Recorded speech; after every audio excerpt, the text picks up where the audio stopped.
Hello and welcome to the TCS podcast, where we are dedicated to helping you achieve extraordinary growth and success to create a lasting impact on your families, companies, and communities. Eric Guy here, president of TCS, joining me today. Actually, a gentleman that I just got to know recently.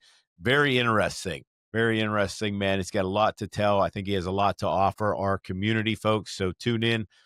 This is Doug Brown. He's the CEO of CEO Sales Strategies, trusted sales revenue and profit growth expert who's helped businesses achieve their sales revenue growth goals. Doug, welcome to the show, my friend. Hey, Eric, thanks for having me on here. I'm super grateful.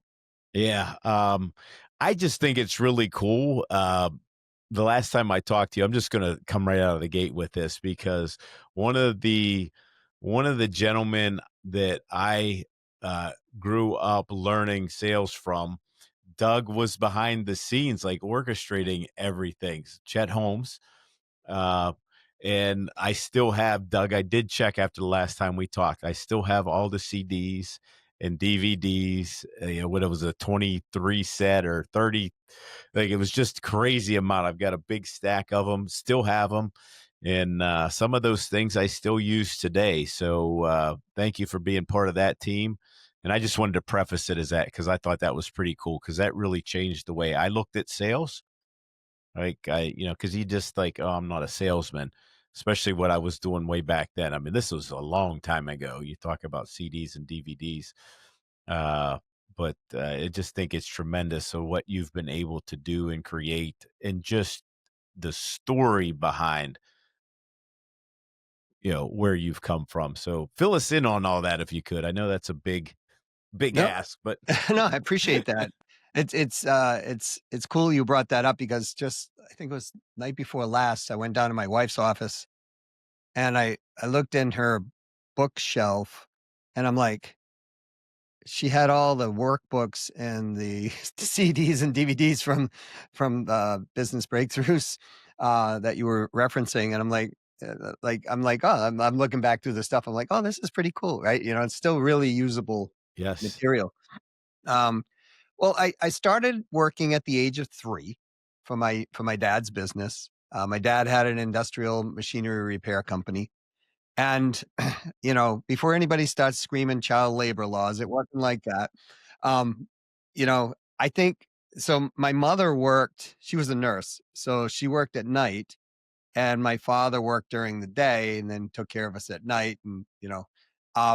And I think my mother, I don't know. I got to ask my mother this, Eric, but I think she wanted a break because she had 4 boys. Yeah, she wanted for sure, for sure. So she had 4 boys, and then we had another family living with us. So there were like 7 children in that household. So I think my mother might have wanted a break, and that's why my father was taking me to work, but I'm not sure. Um, but I loved it. It was awesome. They treated me like one of the adults. And even though I was 3 years old, I swept floors for 25 cents a week. And they did take me to the bar during the afternoon for lunch. Um, I did know my mom was not happy about that, but anyways, that kind of sparked a little bit of an entrepreneurial thought in my head. By the time we were 5.5, 6 years old, we actually started selling. They brought us out in front of clients, taught us to sell.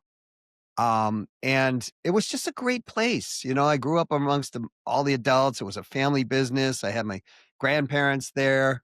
Everybody would come in and dote on me when I was little, so it was a little ego stroke, I think. And I actually learned leverage through that business. I learned a lot of what I do today, even through that business, about how to create leverage and, how to pay attention to measurements and metrics and all kinds of things in the business. I ended up actually running that business when I was 16 and a half. My dad had a heart attack. And that was also, scary, but a good time. Right. Yeah. So since then, I've gone on, we've tried, succeeded, failed, burnt to the ground, rose up from the dead again, 37 companies. And, some of them have been in the contracting world. So I'm familiar with that. I had a landscaping company. I had a clean out company. We were in the concrete business for a little while, so, and my dad, electricians and all that stuff. So, um, It's Well, been a good life. let's so one of the things that comes to mind first here, Doug, is a lot of our contractors, they do work with their family members. And sometimes that's great, but sometimes, as you know, as you've seen, that just is a complete train wreck. What are some lessons that you've learned that you could share with us? Because we have a lot right now that are handing over. They're trying to hand over the reins to the next generation, and they want to do it well. And these are folks that have a lot of times started these companies. They're 10, 20, a lot of times they're 30 plus years into the business, and now their kids are coming in, and they're finding they're finding it to be tricky on how they go about kind of they because some of them don't want to just ride off into retirement. They still want to be involved. But what advice would you give, and what did you learn from growing up and then what you're doing now? I think there's 2 questions there. Firstly, working with family and then transitioning the business, right? Hmm. So, look, working with my brothers, were all similar age and I was 6 years between. So my next oldest brother is 6 years older than I am. My oldest brother was 9.5, almost 10 years older than I was. So my brothers used to solve arguments by going out in the back and slapping each other around, right? That's literally how it happened. Um, and so I used to watch that, and thank goodness I was small enough they left me alone for a long period of time, right? Um, so working with family is very difficult because there is the family dynamic to it. One thing that I learned with my dad's business and working with family businesses is that no matter if you have family, the business doesn't care that you have family. The business only cares about money in, money out equals something. And if we can get everybody on that same page that money in, money out equals something, and that we all play by those rules and we all agree to these rules, that minimizes the personality conflict and clash. Does it eliminate it? No. Um, but you can manage it through an agreement process on that. So, because my oldest brother, he was a hothead. You know what I mean? That's just what he was, he was the captain of the football team, My next brother up from me, my second brother was the analytic. My third brother, he was the hellion. Like, I mean, he got thrown out of 3 high schools, Wow, that's right? impressive. So you had all those metrics, and I was actually the calmest one of them all, really, when it got in fact, I remember I got in trouble in school one time, and the school called my home, and my parents literally said, "Is anybody dead or bleeding?" And they said, "No," and they said, "Well, then don't bother us," and they hung up on the principal. 'Cause my other brothers had burned him out, So so I was just like, it was it was no big deal, I guess. Um, but that's the one way I know with the family business, we all got to come together and say, here's how the business runs, because this business is a separate entity to us. It's an LLC, it's an S corp, it's a C corp, whatever, right? And sometimes it takes a third party administrator to kind of be in that thing to get everybody to agree upon. But if you do that, it makes it a lot easier because now you're playing on a field that everybody's playing on the same rules. Hmm. Yeah. Will family violate that? Yes, I don't know, my brother, went after my other brother's girlfriend one time, I mean, that's going to happen. Um, I worked with a family business in Texas, and the sister would come in at 10 a.m. and leave at 2 p.m. and wanted a full-time salary. And she wasn't putting full-time work in. That was a rift in the company. The uncle was trying to, overtake the mother in the shares of the company, right? It was a mess. But you have these things in traditional other non-family businesses, but there's a way to manage them. So we've got to look at those businesses to say, okay, just because we're family, this is still a business. And if you could do that, that should eliminate or minimize the majority of stuff. Mhm. Okay. Everybody signs off on it. Everybody agrees to play this way. Now, transitioning the business, the question I have is, should you be transitioning the business to your genetic offspring? Really, when it comes down to it, right?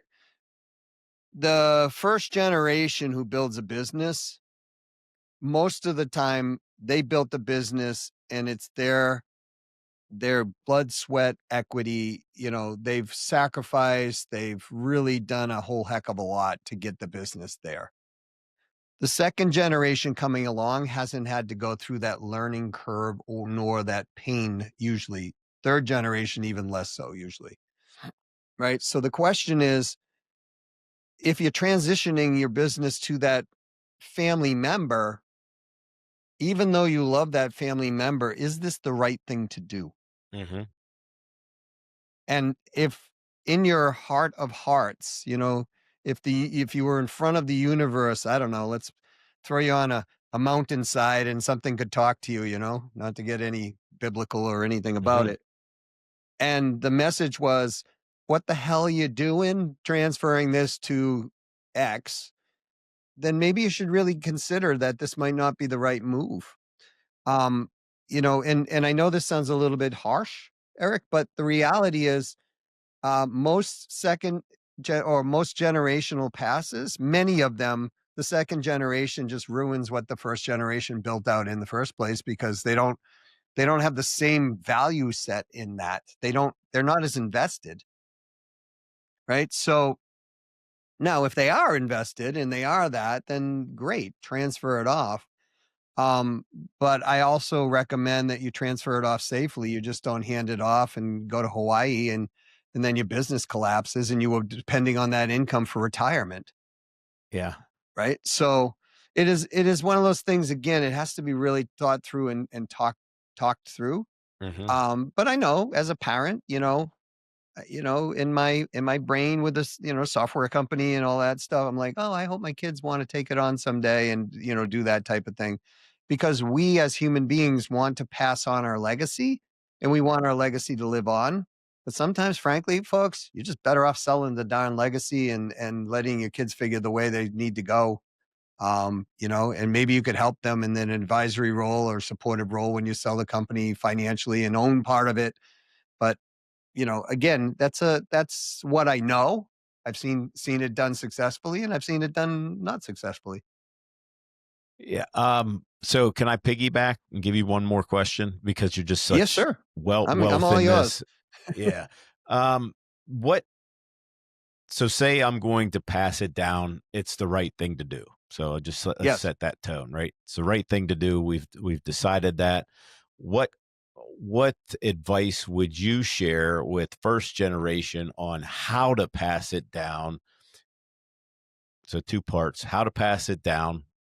And then what reluctance have you seen in the passing of the torch that people should be able to get over, like that first generation? Yeah, I think if you look at the business and we have a clear valuation on the business done, and then you sell it to the second generation, Mhm. then that's a better way of doing it than just handing it off. So I'll give you an example. I have a friend of mine, super smart guy. He has 30 years into helping and training a certain sector, right? He's a worldwide known guy. He's getting into his 80s. And I was talking to him the other day and I said, "Hey, w- you know, you're 80, right? You got more money than you need. We both know this. We're friends, right? Yeah, yeah. Um, what are you going to do to pass on the legacy of what you're doing?" Because at one point when I talked to him, he said, "When I die, the business dies. That's it." Mhm. And he's got all this great IP. I mean, it's really fantastic stuff.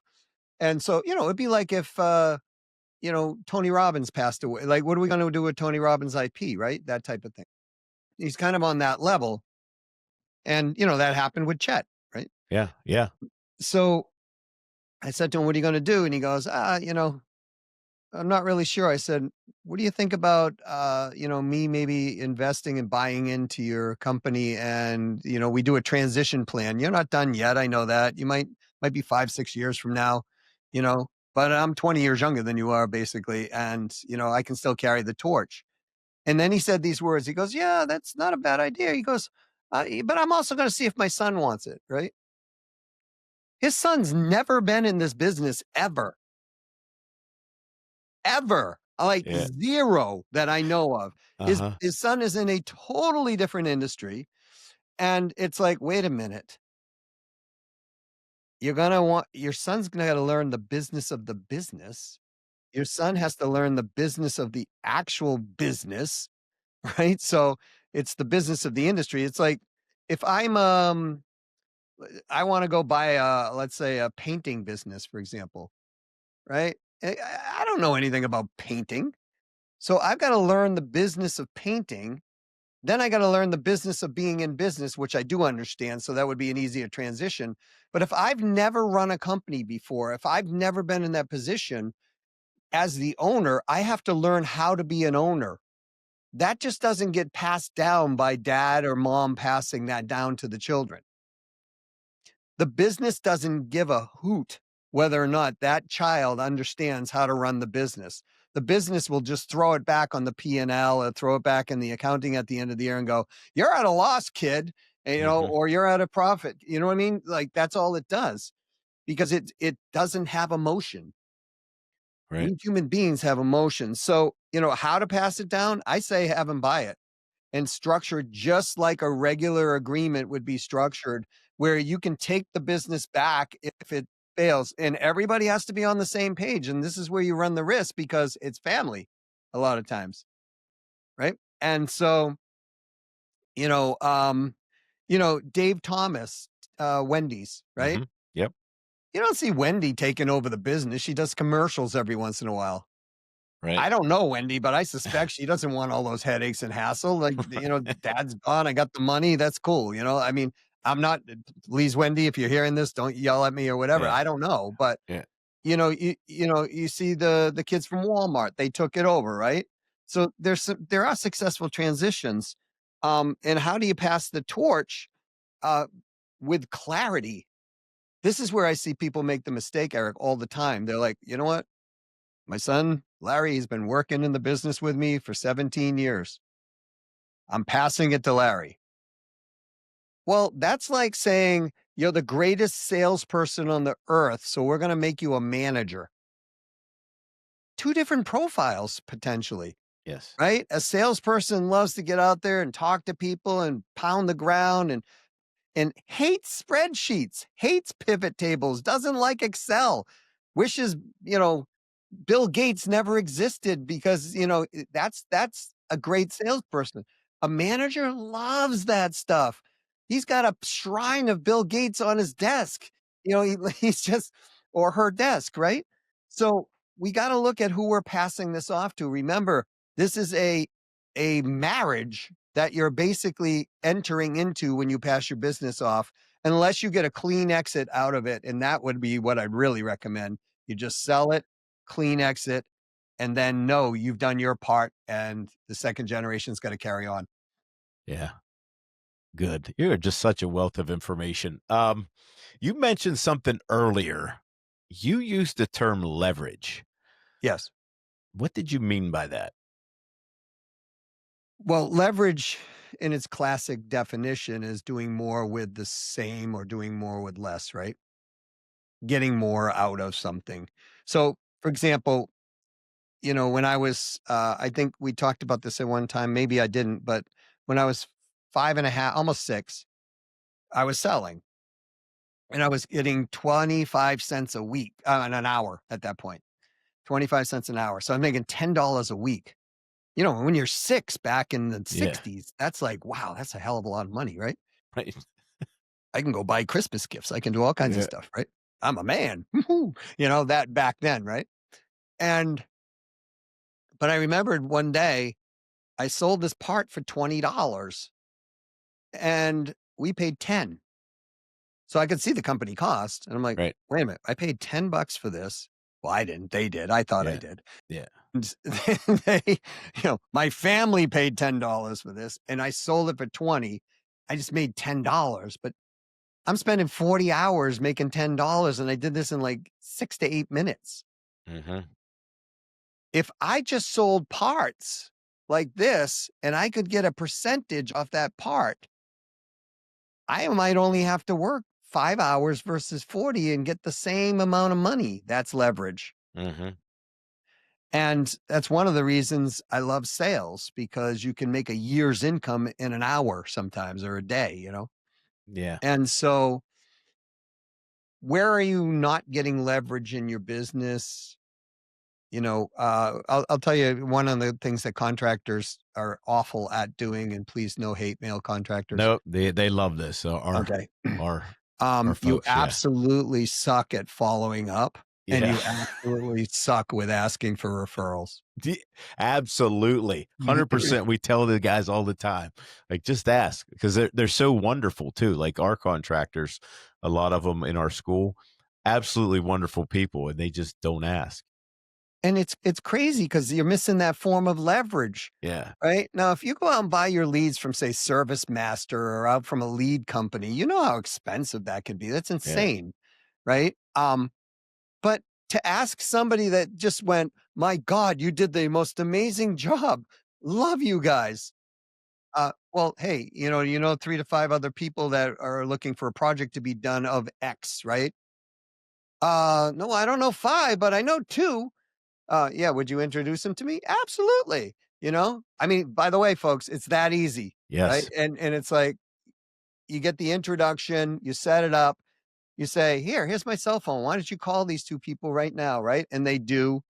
And then all of a sudden, one out of the 2 says, yeah, come on over. The other one, you hit voicemail and then you follow up, follow up, follow up. I know that's reverberation, but I'm trying to drive a point. Yep. Yes, sir. And you pick up 2 new clients and your acquisition cost is 0. 0. You didn't pay for the lead. And now you can expand that sale as well and expand their network as well.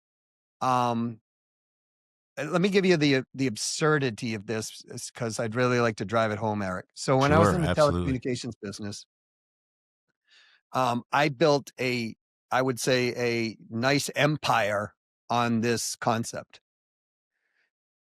Who has my clients that I can access their networks and get their clients, right? And pay the referrer a little piece of business. Okay. Um, that was a 7-figure lift in my first year, just going after that.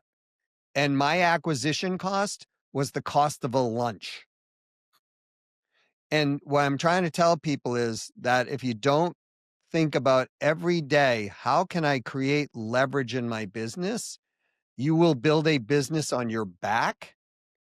And when you build a business on your back, your valuation of your business is much lower if you ever want to sell it. One of the things that people, when they look at buying business, is one parameter is this owner dependent? And if it is, your valuation is going to sink like a stone in I mean, think about an accountant that everybody wants, you know, Janet, because she's the accountant they've been dealing with for 30 years. And now Janet's going to exit the business. What's going to happen to that client base? Half of it's probably going to fall off. Mhm. The investors know that. The people who are going to buy a business like that know that. That's why they get Janet to stay for 3 years. But Right. Janet wants out. She wants to go to Hawaii or wherever, right? Mhm. Yep. So if the same concept in your construction business, if you are the pinnacle person they got to go to over and over and over, if that business can't work without you. And how do you know that? If you took 90 days and went on vacation, what would happen to your business? Will it come back and be as strong or stronger? Or is it like, oh my gosh, it's not? So always create leverage in the form of everything you do and think, how do I not have to do this if it needs to get done? and you'll build a much stronger construction contracting business. Yeah. Appreciate that. Can I one last thing? Can we talk about? I'm yours forever, Uh, brother. okay. So we haven't talked much about sales. I mean, this is your world, right? I mean, we did, but you are the creator of Double Your Sales methodology. What advice do you have for contractors? As it one, tell us about it, and then two, how it applies to our contractors. Okay, so the methodology is really set out. There's two sides of it. The first is set out for, let's say you're a solo or a smaller company, the activity that you got to do every single day and the measurements and the metrics that you've got to follow, as well as the methodology. So the methodology is pretty straightforward. What truthful goal do you want? Right? Because most people hyperinflate their goals. They really, and then they're like, oh, I didn't hit my goal this year. I was like, well, no kidding. You didn't want it anyways. So it's like, so what is the real goal? And then how do we put the real math to that real goal? That's the first thing. How many clients do we need? What are our metrics are all around what's the cost of service? What do we want? Then once we understand that, the next question is, who's the ideal right fit buyer? Because, contractors, man, you work with, people all the time, but many of them just take anybody with a pulse and a credit card. And to illustrate this point, my friend, I won't mention his name because he'll punch me. Um, Yesterday I was talking to him. I said, how's it going? He goes, you remember that thing about ideal right fit buyer that you talk about? I said, yeah. He goes, I violated it. And I said, really? Tell me about it. He goes, I'm in commercial real estate. This guy is driving me crazy. And I said, are you making money? He goes, no, I'm losing money. And I said, well, dump him. And he goes, no, I got to see it through. It's a reputation thing. I said, no, that's a brain thing. Yeah. Right. And I said, how much time? He's like, I've got like 60 hours into this thing that I shouldn't have into this thing. Right. If you have clients who are sucking energy out of you, if you think about it in that regard, and you think about the ones who are not sucking the energy out, pay on time, love to be, loved, you love to work with them. If you can get that to expand in the ideal right fit buyer, you will make more money, work easier, have more leverage, and be a lot happier. So once you understand that, then it's about the messaging to them. Then once you got the messaging, it's all the metrics that you need to do. So we're going to now have how many outreaches, how many connections, how many response rates, how many first appointments, how many presentations, how many closes, how many follow-up closes. I did say follow-up closes, folks. How many contractors are not good at that either, right? Eric, I wanted to put a whole HVAC system in my house. I reached out to 17 people. 4 of them actually responded back to me. Out of the 4, 2 of them came over. Out of the 2, none of them ever gave me a follow-up. I want people to understand this. Yeah. The We lowest say bid this was all the 30. time, so keep talking. Yeah. The lowest bid was $32,000. The highest bid was $45,000 for air conditioning. And I was going to actually do it. But I called back both of these people. And then I called all the other people again and said, hey, you didn't get back to me. One of them got back to me, said he would send an updated proposal because I said, look, I got a 32,000 and you're 45,000. Is this magic air conditioning? I don't understand. What's the difference, right? And he said, you know what? I can work a little on the proposal and send it back to you. I said, I'm not looking you to lose money. I said, I'm just really like, that's a $13,000 swing. We're talking a fair amount of difference. And he said, I'll get back to you. And he never got back to me. Hello. Right. So follow-up closes. Then how are we expanding the sale? repeat buyers, cross sell, down sell. I mean, that's another place that contractors drop it all the time. They don't do this. Many of them, they'll come in and they'll like, I had a one of the buildings we own had a contractor come in and we wanted to put on not a big project. The bulkhead had rotted out and we wanted to pull the bulkhead out or put a doghouse over the bulkhead, right? And so it was like guy came in, he's like, it's I don't know what he told me. It's 8 grand, 7 grand or whatever. Okay, great, put that in there. And we did that. And he's like, okay, thanks. See you later. And I'm like, dude, you didn't ask me anything else around here that you could do. He's like, well, oh, well, what else around here can you do? We have a carport over here I want to have all redone. Yeah. I want to turn it into a garage. I have this down here. And he's like, oh wow, that's like an extra 30 grand this guy could have picked up, but he never asks. Right. Right. So how are you cross-selling and expanding the sale? And then once you understand that, um, what are we doing to extend through the buying process, like referrals? He never asked me for a referral. I paid this guy like $50,000 in total. He never asked me for a referral. Not one headache from me, none. Yeah. Right. So I'm like an ideal buyer for this guy. Yeah, absolutely. Right. So I'm not trying to sound braggadocious or arrogant. What I'm just saying is like, I'm zero headaches. Yeah. And I know a lot of people. So it's like, nothing like that. So you got to track all your metrics, then understand how you must have conversations in your conversational conversion. From there, follow up is key. And frankly, how do you become the master prospector? Because the master prospector will always outsell the master closer, right? So that's kind of the system for that. And then there's one other component about how do we wrap our brain around growth? Okay. Because a lot of people self-sabotage that growth. You want to speak Um, more to that? yeah, I mean, gosh. So we bought this bill we bought this location one time and, we had a construction crew come in, a contracting crew come in, and literally we were gutting the building and bringing it back, right? And, some of the guys, they're used to speaking to each other in some rough language. And there's 3 women that are in the company that are hanging around at this point, and these guys are, like, dropping F-bombs everywhere and this and that. I went to the owner and I said, "Look, you're gonna make $250,000 on this project. I can't have your guys dropping F-bombs around this whole place, right? It's too disruptive to." And he literally said to me, he goes, "What am I supposed to do? This is how we talk." Right? Where does that come from? That usually comes from a childhood wound somewhere, right? A Yeah. habitual thing we've been doing all through our lives. But think about that. A $250,000 job.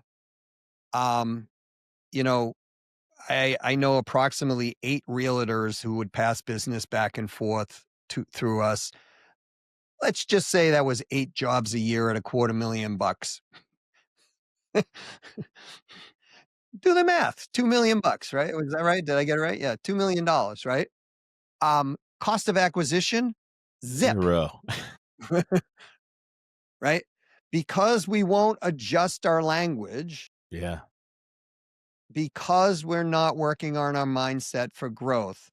If we grow to a certain place and our brain says, ooh, geez, we're not ever supposed to grow like this, we will actually do things to self sabotage it. We will actually create situations where we actually don't take the sale, kill the sale, back the business down.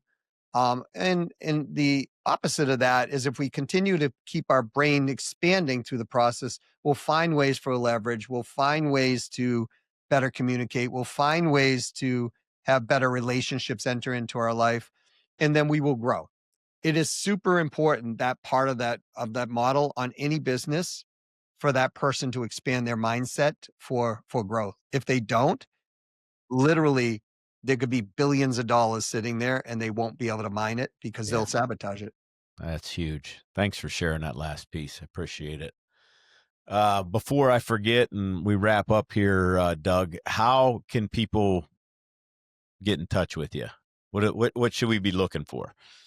Well, they can just send me an email if they like to my email, which is Doug at ceosalesstrategies.com, plural on sales strategies.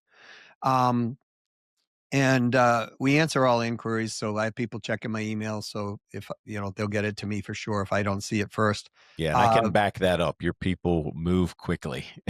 yes, yes. But we have high penalties for, no, I'm kidding. Actually, we do in some regards. But so, well, because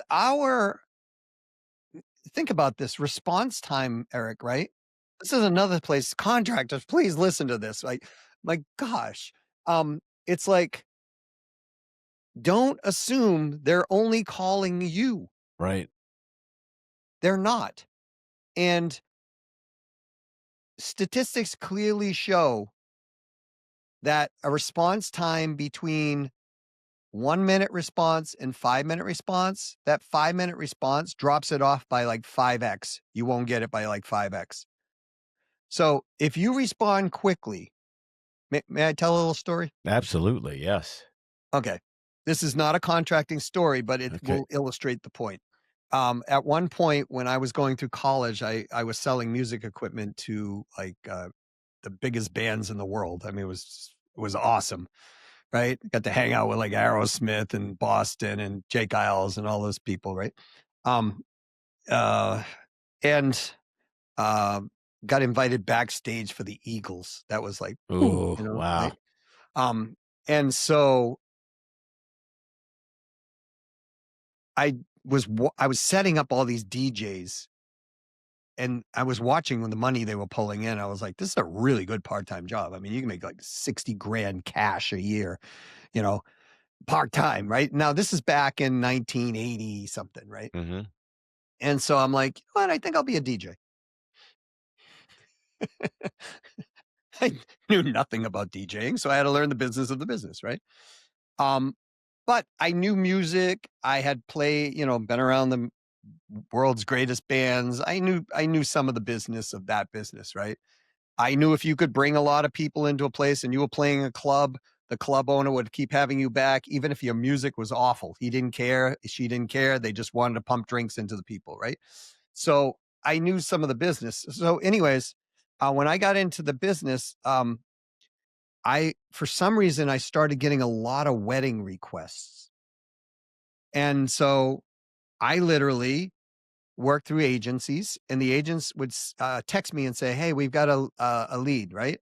I would immediately pick that phone up, my cell phone, and call that bride because women sometimes think of their weddings from the time they're like 4 or 5 years old, right? So I'd pick the phone up, call the bride, and I remember this first time it happened. I called, she picked up the phone. I go, "Hi, it's Doug from here," and she goes, "Wow, that was quick." And I said to her, "Well, it's your wedding, right?" Yeah. And she goes, "Yeah, I really appreciate you calling me." I said, "Well, I suspect all the other DJ companies you're calling have called you this quickly as well." And she goes, "No, actually not. I've called 4 of them and that's been 2 days." And I said, "Really?" And then I would say these words to her. I'd say, "Isn't this your most special day? Like, don't you really want this?" And she'd go, "Yeah, hell yeah. I've been thinking about this since I was 7." Right. And I go, I'm a little confused. Why wouldn't they want to call you back? Like, it's your special day. Well, listen, if you like the service now, imagine what it's going to be like when you hire me. Right. And my close rate was 99+% rate on these calls. Average wedding at the end was 2,200 US dollars. And this is back in the 80s. Now, That's a here's lot. the reason I tell this story. I did that every single time. And the agencies that I was working for kept feeding me more business because the close rate was so high. And the agencies would call me up and go, "What the heck are you doing? Like, I can't, how are you closing this?" And I'd be like, I just talked to the lady. I'm not gonna tell them, right? Because then I'm competing. So, and they'd go, "I don't get it." And all I was doing, Eric, was calling her within 60 seconds. Mhm. And I would hear the same thing over and over. "Contractors, trust me on this, please. If you call back immediately, you have a way higher chance of closing that business because your competitors don't call them. And if they do, I had one guy call me one time 2 weeks after I made the phone call. And I asked him, I said, "Were you sick? Did this happen?" He goes, "No, I was just busy." And it's like, dude, you're not a consultant. You're a contractor, right? I would expect a consultant to at least call me and tell me he's Yeah, busy. yeah, He's like, "Well, this is sorry, we got all these things." And I'm like, "We're done." Right? Because if you can't call me for 2 weeks, what happens when there's a problem? And this is how the consumer actually thinks. right. So please, please, please, please make the phone call within the first 60 seconds of getting that lead. You will sell way more. I know you will. All good advice. I have a lot of notes here. A lot of notes. A lot of Good. notes. This is very valuable to our community. I appreciate you, Doug, and community, TCS community. Uh, I'm gonna bend his arm again sometime in the next couple months. So you should see this guy hopefully on one of our inner circle calls because he's just a wealth of information. I mean that from the bottom of my heart, Doug. I love all these little tips that you've gotten, and I agree with all of them. So I appreciate you just pouring into our community for a little bit here, sir. Thank you, Eric. I appreciate it. If you're gonna twist an arm, please twist the right arm because this shoulder here, as I get a little older, is a little stiffer than it used to be. Um, so Yeah. So I will make the assumption that he would like to come on. So when we have something on the inner circle, look for him again, folks. Again, just a wealth of information. Doug Brown, CEO Sales Strategies. The website ceosalesstrategies.com. Look him up, just a wealth of information, and he's got success that backs him up. I mean, this guy has definitely walked the walk for sure. So it's not just BS and all smoke and mirrors here. He's got a lot of results behind his name, and some of the folks that he's worked with, it's very impressive. He's very humble about that, but I will tell you from looking at everything, I'm very impressed. So thank you, Eric. appreciate Doug. I very much. Can I leave one last statistic for your Absolutely. do you have any landscaping contractors that are Yes. on? Okay. I just did this research. Um, and I did this research because I was looking for the blue ocean strategies. I Mhm. was like, where are the underserved communities, right? And I was not like overly shocked, but really kind of surprised by the statistics. Out of all the contractors out there, the people who are doing commercial landscaping, I'm not saying you, whoever's listening, I'm saying everyone else, not you, of course. You're not your salespeople. I'm sure they're perfect. But their number one way of monetizing their business that they are really bad at in the industry is follow up on proposals. And I was like, these are multi-million dollar agreements sometimes we're looking at for these industrial commercial buildings, right? Or at least hundreds of thousands of dollars. Yeah. And the number one blind spot for landscaping contractors in the industrial land, in that commercial setting is they put out proposals, but they never follow up on the proposal. So if you're a landscaping contractor or a contractor in general, track how many proposals are actually being followed up on because statistically across all sales, 50% of salespeople don't follow up ever. They'll throw the proposal out and they'll never, ever, ever follow up. Only 13% ever follow up more than 4 times. But go back to your old Chet Holmes days, Eric. On a cold lead, he used to say it takes 5 to 12 contacts on average with a cold contact to actually close the deal. Yes, and I do remember that. And I've looked at these stats. It's actually higher today because of the internet, because of all the social media, all the noise that's hitting people. Mhm. In some industries, it runs up to 22 contacts now. Wow. Wow. And to illustrate that point, I closed a little company called NASCAR. Okay. Tiny little car company. And it took me 2 years of follow-up every month. So 24 minimum contacts, and I got NASCAR. Was it worth it? Yeah. But I want people to like, I hope some of you contractors are out on the side of the road, like, getting out of your car and running around and screaming at this moment. Get the concept in your head that you're bleeding hundreds of thousands, millions, maybe tens of millions, depending on the size of your business, just but this one concept alone. Because just take your average sale and say, okay, if we're losing, it's easy to get a 5 to 15% lift in revenue. So Yeah. just take 10%. I'm doing $3 million today. I'm burning 300 grand. If you don't want the money, give it to Eric, right? If you're a $30 million company, 3 million bucks. Easy. Easy.